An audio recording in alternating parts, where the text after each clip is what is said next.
Good morning বন্ধুরা, আশা করি তোমরা ভালো আছো। আমিও খুব ভালো আছি।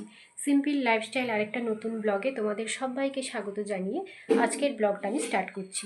আজকে এখন বাজে সকাল 10টার মতো, আর আমি ঘুম থেকে উঠেছি 6:30টায়। 6:30টায় ঘুম থেকে উঠেছি কারণ হাজব্যান্ডের স্কুল ছিল।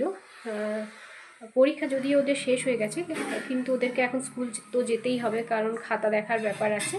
তো ওই জন্য ও স্কুল চলে গেছে, যেরকম টাইমে যাই সেরকম টাইমে স্কুল চলে গেছে। আর টিফিন দেওয়া হয়ে গেছে ওকে। আর বাকি বাড়ির যে সমস্ত বাসি কাজ ছিল সেগুলো সব করা হয়ে গেছে।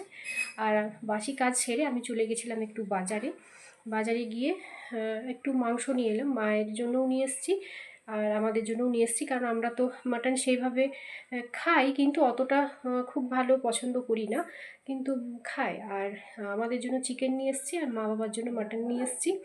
তো এরপর এখনও কোনো কাজই হয়নি, এই সবে বাজার থেকে এলাম। বাজার থেকে এসে এরপর সমস্ত সবজি কাটা বাকি আছে। আর সবজি খুব একটা করব না, কারণ মাংস হলে এত সবজি ভালো লাগে না খেতে। আর বাকি দেখি কী রান্না হয়। আর এখনও জলখাবার খাইনি, এরপর আগে জলখাবার খেয়ে নেবো, তারপর সমস্ত বাকি কাজ হবে। তো তোমরা সঙ্গে থাকো, দেখতে থাকো। চলে এসেছি রান্নাঘরে সকালের জলখাবার নেওয়ার জন্য। তো আজকে সকালে জলখাবার কিছুই বানাইনি, কালকে যেহেতু অগ্রহায়ণ মাসের শেষ পয়লা ছিল, তো ওই জন্য আমাদের বাড়িতে সরু চাকলি করা হয়েছিল। অনেকে হয়তো এটাকে তাওয়া পিঠে বলো, আর আমাদের এখানে সবাই সরু চাকলি বলি আমরা। তো কালকে সরু চাকলি রাতে হয়েছিল, তো ওইটাই আছে। তো সকালে সরু চাকলিই খাবো। আর বাবা যেহেতু পুজো না করলে এসব খায় না, তো ওই জন্য বাবাকে ছাতু দিয়ে মুড়ি দিয়েছি, আর আমরা সবাই সরু চাকলি খাচ্ছি। সবাইকে খেতে দিয়ে দিয়েছি আর আমারটাও বেড়ে নিয়েছি। এখানে নিয়েছি সরু চাকলি আর খেজুর গুড় আর দুধ।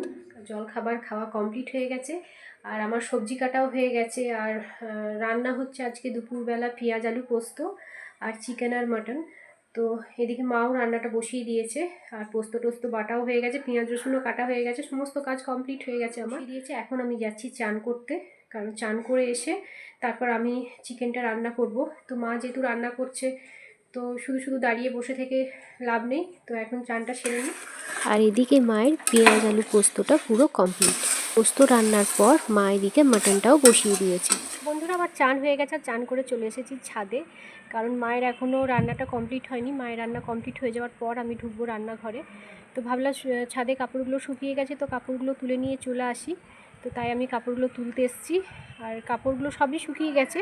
আর এই যে সোয়েটারটা যেটা আমি পরি, সেই সোয়েটারটা এখন ভিজে আছে, তো ভালো করে একটু মিলে দিলাম, উল্টে দিলাম। তো এরপর নিচে যাই। ছাদ থেকে নেমে এসে দেখি মেয়ে কুকুর বাচ্চা নিয়ে খেলা করছে।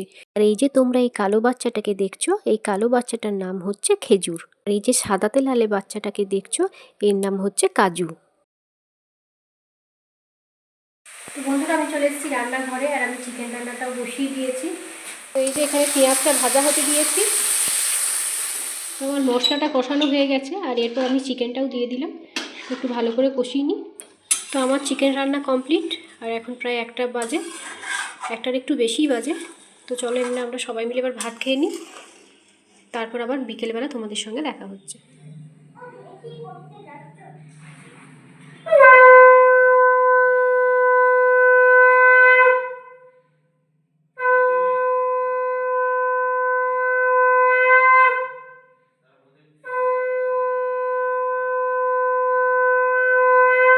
বন্ধুরা, মায়ের সন্ধে দেওয়া কমপ্লিট, আর আমি এখন বসে আছি। এই যে পুরো ঢাকা দিয়ে বসে পড়েছি, কারণ বাইরে প্রচুর ঠান্ডা, আমাদের ডাইনিংটা পুরো ঠান্ডা হয়ে গেছে। আর আমি রুমের ভিতর বসে পড়েছি, আর মেয়ে পড়তে বসেছে, কারণ মেয়ের টিউশন সব শুরু হয়ে গেছে, আর মেয়ে পড়ছে আর আমি বসে আছি। তো আজকের ব্লগটা আমি এখানেই শেষ করছি, কালকে আসবো আবার একটি নতুন ব্লগ নিয়ে। তোমরা সবাই ভালো থেকো, সুস্থ থেকো আর সাবধানে থেকো। আমার ভিডিওটা যদি তোমাদের ভালো লেগে থাকে, তাহলে অবশ্যই একটা লাইক আর কমেন্ট করে আমার পাশে থেকো।